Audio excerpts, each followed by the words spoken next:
Spring blossoms drifted across the training yard as the two figures squared off under a pale sky. The young man took a wide stance, watching his trainer with sharp, calculating eyes. The strike came faster than he could read. His guard crumbled in an instant, and he staggered back, the trainer's arm still extended. Yell. You couldn't block that? Get a grip. Next. He drilled through the rest of the day without complaint. Footwork, strikes, recovery, each form repeated until it became pure reflex. The training yard offered no mercy, and he wanted none. Young master. The Esperanza Knights require their men to be mid-ranked. Someone like you should still be learning how to properly swing a sword. Oh, damn it. Maybe you have some potential, but your friends should have started with the knights in training first. Sparring on the very first day. How energetic. In the far corner of the training hall, two guards had their heads close together, voices low, eyes glancing sideways. Weird, they're strong, but still not as strong as the Iron Blood sword style. The young master claimed he received the Iron Blood sword directly from the Sword Duke. So why are his people fighting with a weaker blade style? Did he actually get it from the Duke himself? Word of his swordsmanship was spreading among those who watched him train. A broad-shouldered figure stared after him with open, unguarded admiration. The young master has blessed us with skills that surpass even the Duke. Out in the busy market streets, a round-faced merchant stood on a raised platform, arms stretched wide, pulling in the crowd with a voice built for competition. Yell, "Hey, gentlemen, I see worry in your faces. This medicine can solve all your problems. Hey, you, young man, right there. You look just like my young master." Wait, when did you get here? The stocky companion was already bent double with exhaustion, training clothes dark with sweat, shoulders visibly sagging. Your form is dropping? Keep it up. I'll make sure you earn even more money. Stop the street selling. I'm gonna set you up with something much better. Another business? Behind him, a row of 6 armored knights stood at rigid attention. The merchant's eyes traveled slowly down the line of them, growing more confused with each one he counted. Let me introduce you. This is the 18th squad of the McLean Knights. They'll be in charge of guarding you. What exactly are you getting me into that I would need 6 knights watching over me? Before this year ends, acquire as much weaponry, war horses, and lumber as possible. The budget is 30 million gold. The merchant's face went completely blank. 30 million gold. The tactic came from fighting the Sylvans in another lifetime. Crossbow cavalry, mounted archers who could challenge force users at range. Scaled up, area soldiers could engage low-ranked knights. If we increase our crossbow cavalry, individual soldiers will be able to take on force users. If this succeeds, it changes the rules of every battlefield. I don't think you understand how this works. If demand suddenly spikes, the prices skyrocket, especially for horses. Did I phrase that wrong? Before the war. Did you just say before the war? You're planning to wage a war. No, let me break it down for you. He laid out the logic with the precision of someone who had already run the numbers. Prices triple once conflict breaks out. Anyone who stocked up ahead of time stands to triple their returns overnight. I suppose it can't be helped. We can go up to double the current market price, but there is one condition. A grudging concession. The broker's shoulders finally dropped as the math wore him down. If you successfully buy below double the current market price, you'll receive a bonus, 3% of the price difference. I'll do my absolute best. Is 3% actually a lot? I'm honestly not good with numbers. He left the meeting alone, the deal already solid in his mind. Money, when you truly understood how to move it, answered almost everything. Things are progressing well, but there are still a few problems I haven't cracked yet. King Samuel. He had heard no bad news, seen no signs of conspiracy. Was the king's death truly something no one expected? A sudden end with no warning at all. His plan was steady. Earn the teacher's trust first, then find a natural path to the third prince without making himself look suspicious. There was a warmer thought folded inside all of it. His teacher's child would be born soon. After naming the baby, he would return with Eileen. His Majesty has called for you. Come with me. Me?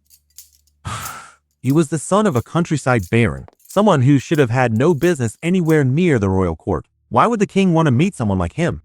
There's no need to worry. His Majesty simply wishes to see the face of my pupil. He places great value on talent. This will only benefit you. Then the castle came into view. Dark towers soaring against a pale sky. Carved battlements rising higher than any structure he had seen in his life. Even the Empire was hesitant to destroy it. They ordered its preservation, the beauty of Grand Thea. Tall arched facades, ornate stonework that had survived more wars than it had any right to. He had seen this place destroyed once, and he had sworn it would not happen again. That future must never happen again.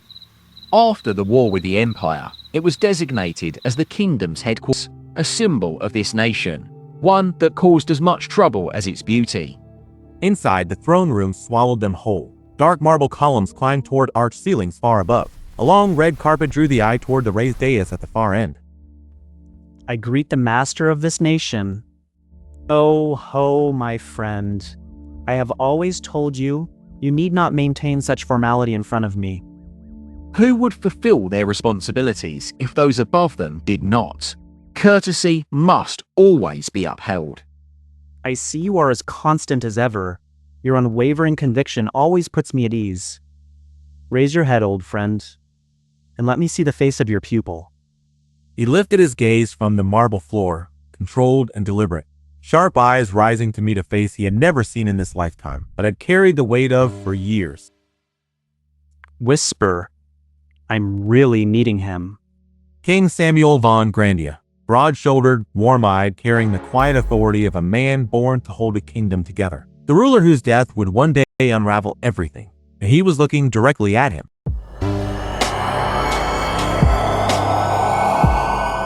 His name was Samuel von Grandia, a king who stood tall and healthy beneath his gleaming crown. Standing in his throne room, studying those sharp royal eyes, Logan kept one thought carefully hidden.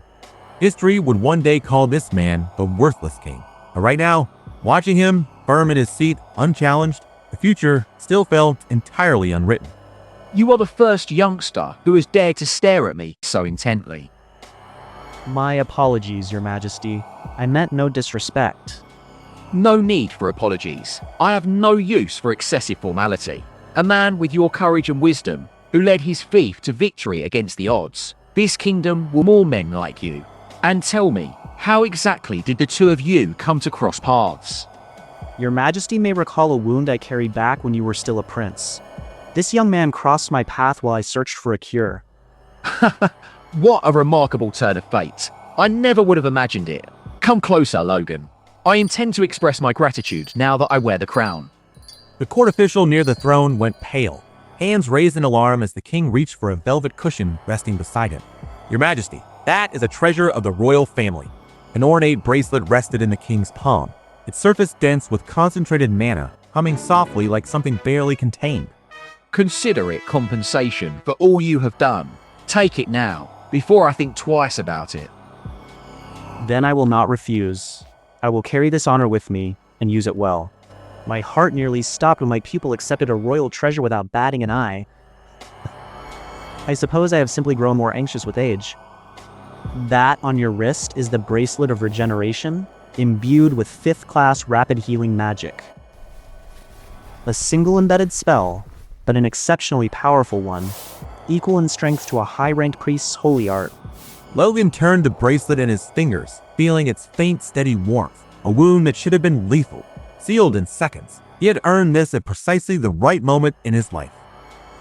Now I can drive you to the absolute edge of death and training, and this bracelet will simply put you back together. Yell, brace yourself. A week after the royal audience, the sparring sessions had not eased. They had grown more savage than ever. Logan lay flat on the dirt, staring up at the open sky, battered, breath ragged, wearing a strange, distant smile. He had been here before. Every bruise, every aching muscle. He had lived this exact. Then the day arrived that all of Grandia's nobility had been anticipating. The Sword Duke had a daughter, and every noble house in the kingdom came running to celebrate. Being known as the Sword Duke's pupil opened every door. Strangers approached with warm smiles and extended hands. People who would never have spared him a second glance before.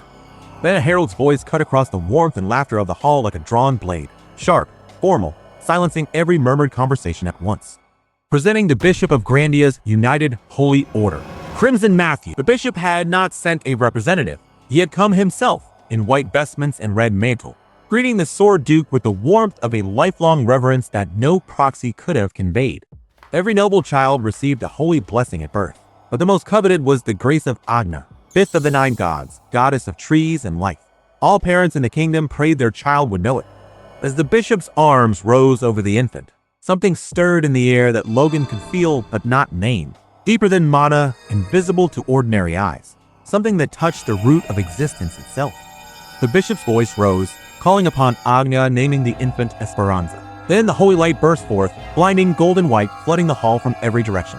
The crowd erupted with congratulations. Nobles pressed hands to their chests, tears in their eyes. The Sword Duke stood at the center of it all, and then one person in that celebrating crowd saw what the holy light was truly doing. No. The holy power was bending, not flowing into the child, curving sharply away, repelled, rejected by the infant's own body. The holy power, it is being deflected off the baby's body.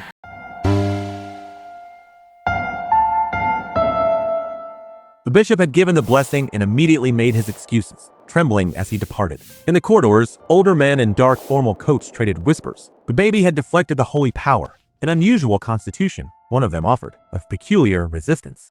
But before Logan could linger on that, someone stepped into his path with the practiced smile of a man who had spent decades being unpleasant. What a shame it is that you appear rather unwell, young Master McLean.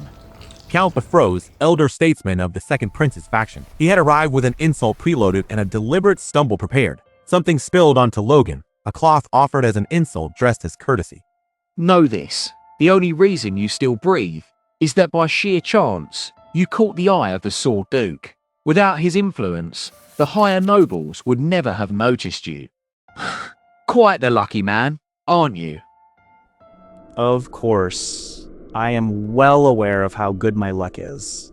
That is one of my charms. Before the Count's footsteps had faded, a new figure blocked Logan's path. A tall, blond man in a perfect dark suit, carrying himself with the air of someone unused to running errands.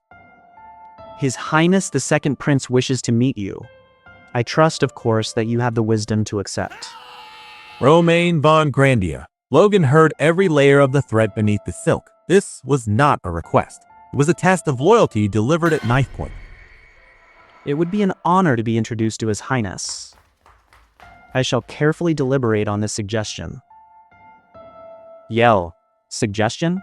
You dare call the prince's direct order a mere suggestion? Oh?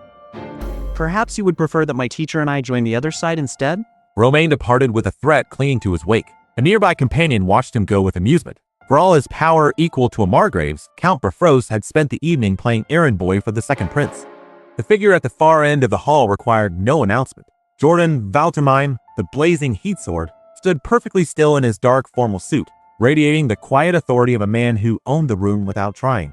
He never glanced at Logan. That silence said everything. What the powerful men in this hall wanted was not Logan McLean. They wanted the Sword Duke, and Logan was merely the key.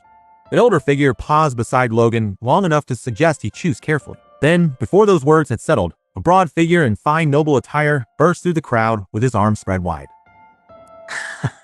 Haha, long time no see, my dear nephew. Seeing you all grown up like this makes me proud as an elder of the family. Logan's expression did not move. Veron Kairos, his mother's elder brother, the man who had smiled warmly at every gathering and, when it had truly mattered, looked the other way. We may share no blood, but is there anyone in this kingdom who doesn't know the McLean and Kairos families are bound by marriage? That makes us kin, nephew. Were our ties not already severed long ago? Varen pressed harder. He spoke of monetary support across a decade, of old mistakes, of looking forward rather than back. His false warmth had a calculation beneath it, and Logan let it run. What a shame. If that one small mistake were not the act of closing your eyes while your kin fell off the edge of a cliff, then perhaps I could have considered it. The pleasant mask slipped. For one unguarded moment, fury flashed across Veron's face, and then was buried again. He was rearranging his approach. He could still use this. Please, help me. I will do whatever you ask. Anything at all. The proud successor of the Kairos family brought this low. Logan recognized the shape of it. Veron wasn't acting from guilt. He was being crushed from somewhere above, and he had run out of other options. At the far end of the hall, the likely source of that pressure stood in composed silence. Duke Juan Douglas, the first prince's grandfather, and the only sixth circle magician in the entire kingdom. Raise your head, uncle. There is nothing so difficult about small favors between kin, is there? One task. Arrange an audience with the first prince. Veron bowed, agreed with visible relief, and excused himself. Logan had barely drawn breath when the hall fell suddenly quiet. Everyone, please give your attention. The evening's most important ceremony is now about to begin. His Grace the Duke's pupil, young Master Logan McLean, will now bestow a name upon the young lady of the Esperanza family. Every head in the hall turned at once, and Logan realized, with no small degree of shock, that he had absolutely not seen this coming. The scheming and the threats and the careful calculations dissolved all at once. Logan walked through the parting crowd toward the center of the hall, toward a small figure wrapped in cloth. I had prepared so many names, but now, standing here, I cannot recall a single one. He looked down at her, small, fragile, and possibly new to the world. And something in him, deeper than strategy, older than ambition, went very quiet. Your name will be Stella. In the ancient tongue, it means star. I hope you will shine as a beacon of light, radiantly, in the night sky. The Esperanza family accepted the name with gratitude. The hall broke into warm applause, but in one corner, two older figures were already exchanging careful murmurs. Strange though, at the blessing this morning, holy power was deflected straight off her. Still, I'm sure it's nothing much. The chaos of the naming ceremony, the nobles of the realm came calling. Letters piled high, every one an invitation Logan had no intention of accepting. Leave them in my room. I will be refusing every last one. And from the fief, welcome news arrived at last. The harvest had come in 20 times greater than expected. Enough food to sustain the McLean lands for 3 or 4 years in a single stroke. This year's harvest alone will last us 3 to 4 years, my lord. For once, the wind was blowing in the right direction, but there was still far more to be done. I have one final secret art to teach you. Logan paused. He had suspected that his teacher held something back, something greater than anything he had yet been shown. What I have built restricts the opponent's movement and maximizes your own. It leads you to ultimately control the entire area of battle. The heavy sword was only the first step, and it all comes down to the fundamentals. Like lightning splitting a dark sky, amplify the foundation, and everything built above it becomes unstoppable. What I am about to show you is the purification of my martial arts, the path that led me to become an aura user. Watch this closely. And then, Felix was simply gone. He disappeared. I didn't even see him take a single step. The spirit's shadow. 3 words, but Logan felt them settle into his bones like cold iron. The technique with a name that felt less like a sword art and more like a ghost story. You had trouble against the knight Flance once. That would not have happened with this. Do you wish to learn it? The training was brutal and immediate. Felix's demands were precise and unforgiving, and Logan threw himself at them without hesitation. Lighter steps. Your heels should only touch the ground at the very moment you jump. Hours burned away. The afternoon light shifted, and then Felix's eyes went wide. Amazing talent. He has nearly replicated it in just a few hours. All those decades I spent waiting for someone who could carry this technique, they have finally paid off. It doubles my speed, that much is certain. But this does not feel like something a knight would create. It feels more like an assassin's technique. You are not completely wrong. And so Felix spoke of a past he had kept sealed for years, when the king was only a prince, and Felix was little more than a fresh-faced young knight assigned to protect him. His Majesty had always had enemies, even before he took the throne, and the knight guarding him faced more bloodshed than even the soldiers on the front lines. To protect a single person against an entire horde, a knight needed to move faster and stealthier than any assassin who had ever lived, and so he imagined it and trained until it became real. And when I had finally learned the spirit shadow, I awakened my aura. Do not get cocky for simply understanding the theory. Train with the sword your entire life. This is the path the greatest swordsman in this kingdom walked to become a superhuman. For a long, quiet moment, there was only the moonlit water and the sound of the night. Teacher and student, the knowledge freshly forged between them. There is one more reason I called you before you left. The third prince wishes to meet you. Under the cover of night, they moved like ghosts through the outer castle. 2 cloaked figures, leaving no trace, no sound, no shadow behind them. The third prince lives in a place like this? There are many eyes on him at all times, and he is meeting the Sword Duke's pupil. Some conversations must happen in places no one is watching. The door swung open. Golden blonde hair, sharp green eyes, a smile that carried the quiet weight of someone who already knew far more than he should. Now I can finally see for myself.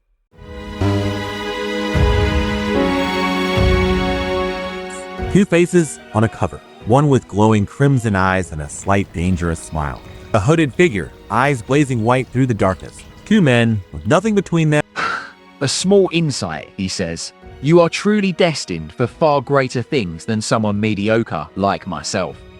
I have heard your tales. Not only skilled in combat, you saved your deteriorating family and even expanded their influence. You are truly an individual worthy of being called a hero. Thank you. I am only grateful you took such a deep interest. I did not mean any disrespect with my earlier words. The warmth held for a moment longer, and then the Duke's expression shifted. The compliments were over. Something in his eyes turned to iron. Logan, you may not be fully aware of this, but the fate of this country is at risk right now. The railroad had cracked down the middle, noble houses pulling against each other, the common people caught between their ambitions. The nobles have split this country in two and are fighting, each side trying to consume the other. For now, there have been no open battles, but the situation is a ticking time bomb. Those damned idiots. Not a shred of concern for the common people. They are the poison that will bring this country to ruin. So I need talented men. I need the power to drive out the leeches that are sucking this country dry. And before the silence could settle, the door opened. A young man in elegant royal attire stepped forward. Golden hair, earnest eyes, the restless bearing of someone who believed he could win. Logan McLean, you are the genius of this century and the kingdom's greatest treasure. I hope that talented men like you will fight by my side when the time comes. Could you do that for me? I deeply agree with your opinion, Your Highness. Having met you in person, I see no fault in the rumors that you alone are fit to be king. However, there are some obstacles that prevent me from answering your call right now. He laid out his terms without flinching. Count Bifrost was a fierce enemy standing between the McLean fief and any free hand in the war ahead, and that problem had to be resolved first. Give me a little time. I will deal with Bifrost, and then stand by your side with the restored strength of the McLean name. Such confidence. Truly, as expected of the Sword Duke's pupil. Very well. I look forward to that day. I will prepare a surprise gift for when that moment arrives. Feel free to look forward to it. A pact sealed with laughter and mutual ambition. By evening, someone else was waiting, on a quiet path, outside, under a darkening sky. What were you thinking when you swore your allegiance to the prince? Did I come across too directly? I only meant, once I have taken care of Bifrost, I will have room to act. You tricky brat. You know exactly what you meant. I acted out of trust in you, and I can tell there is more weighing on you. Share your worries with me if you wish. Then tell me this. Who among the three princes do you believe should be king? It is not my place to decide. That belongs to His Majesty. But I have heard it said that the first prince will become a tyrant who ruins the royal family, and the second a terrible king who ruins the nation. Those words carried weight, because in another life, they were spoken first by the very man walking beside him now. But I doubt his true thoughts are very different from that. Even now. We had the same sentiments. He had the man's full agreement. Not ink on paper, but something harder to break. A quiet conviction shared on a dark road. 2 months in the capital, Logan had checked on the king, established contact with the third prince, secured trade routes and networks, and received a promise of cooperation. Checked on the king, made contact with the third prince, secured trade routes from Kairos and a promise of cooperation. This should make acquiring supplies for the conflict ahead considerably easier. I always knew you were quite intriguing, but I genuinely have no idea what you are thinking right now. His retainers, meanwhile, had their own assessment of everything they had gained. We devoted ourselves to training while we were there, and we actually got to cross swords with the Knights of the Sword Duke himself. It was worth every step of this journey. But the biggest gain from this whole expedition? That has to be it. The young master's engagement. Power. Her combat ability. I am bringing her along to serve as a knight. Her father, a man with silver hair and the kind of fury that fills a room, had not taken the news well. My sweet little daughter is becoming a knight, and you are taking her tomorrow. If you touch her before the wedding, I will personally see your headroom from your shoulders. His daughter, however, was made of quieter and harder stuff.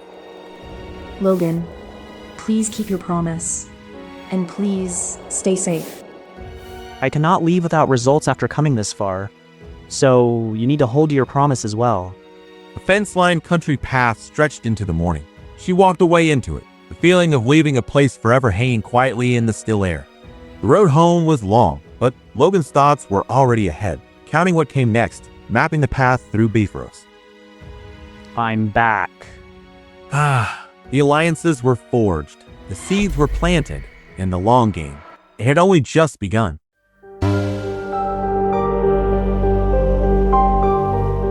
They stepped through the estate gates together, Logan first, and at his side a young woman with auburn hair, composed and quietly confident as if she had always meant to be there. He came back with a woman. The young master actually brought a woman home. The older man with a broad reddish beard stepped forward with his arms wide, but his eyes kept drifting to the stranger standing at Logan's side. Lady Eileen Floyd, my fiancée. The word landed and the courtyard erupted, mouths falling open, eyes going wide, the single word rippling through the crowd in stunned disbelief. Inside the estate hall, the lord of the house received them with open arms and a warm laugh, his broad face lit with welcome. I am Eileen of House Floyd. I shall serve you to the best of my abilities, as your daughter-in-law and as a knight, father. The news of Eileen's intended knighthood swept through the estate before the hour was out. Not all ears were ready for it. You want your fiancé to become a knight? What sort of utter nonsense is this? Then the doors crashed open and in charged a woman built like a battering ram, roaring with joy, arms already outstretched. Welcome to the family. Urk. Mother? The retainers pressed together in the corridor and kept their voices to a whisper. The young master was at it again, and this time, he had brought the chaos home personally. Together, they walked the forested mountain path. Logan ahead, his father at his side, Eileen following behind as the argument found its footing. My goodness, you are actually serious about this. Logan, she is a woman. There has never been a female knight in the history of our kingdom. She is a force user, father. We need every capable person we can find. And the McLean training regiment is harder than anything else in this kingdom. Even if she has talent, she is still a woman of noble birth. A lady cannot endure what our knights endure. I can do it. She stood before both men with her jaw set and her gaze unyielding. Then she produced a formal written declaration and held it out without flinching. I will erase every single doubt about my abilities. Every one of them, starting with the ones about me being a woman. So, the brutal McLean training began. Hanging traversals, obstacle drills, exercises that shredded your hands and crushed your will before midday. Are you regretting it? In his mind, the math was cold and clean. War against Bifrost was coming. He had always planned for her to have a role in what followed. Yes, I regret that my training hasn't been up to par. That is the only thing I regret. You promised me a battlefield of glory, but I know you cannot keep that promise if I haven't worked hard enough on myself first. I need to realize my own honor as a knight. I need to earn it for myself. Then, as promised, I shall provide you with a battle to prove your honor. The Rose of Steel is not going to stop. Eat that, and let us march on until the very end. Yell, yes! 1 week passed. 7 days of the most punishing training the McLean estate had ever staged, and only those with iron in their bones were still standing. The cliff trial. A sheer rock face, nothing to grip, straight up. The kind of test that had ended careers before noon. Eileen didn't slow. Body low and legs exploding forward, she hit the cliff face and drove upward with force energy blazing behind every step. No way, she's actually going. She's actually making it up. At the summit, Knight Karen was already on his back. Force impact had put him there, and the supervisor's call rang out sharp and final. We're known for brutal training, but this is genuinely, certifiably insane. Who do you think designed it? The young master. Good siege training. Excellent defense training as well. Although a little dangerous, it is perfect. A little dangerous. The trainees exchanged a look and, for once in their careers, chose silence. Then it was Eileen's turn. The whole training ground fell quiet as the instructor's voice cut across the morning air. Eileen Floyd, ready, start. She was faster than anyone expected. The skeptics admitted that much. But speed alone, the veterans murmured, would not be enough for this. She drove straight into the massive armored defender, and force energy detonated at the point of impact, a shockwave that rolled through the ground itself. Eileen Floyd, successful. I did it. I actually did it. The veteran knights talked it over in low voices. Noble birth and all, but she had matched every step, and her swordsmanship left nothing to criticize. Not everyone was clapping. In the shadows of the training yard, rival trainees drew close with dark expressions and darker intentions. Logan stood before his father in a quiet room and gave his report. Crisp, measured, the tone of a man who had already mapped the road ahead. Whisper. Father. I need to talk to you about something.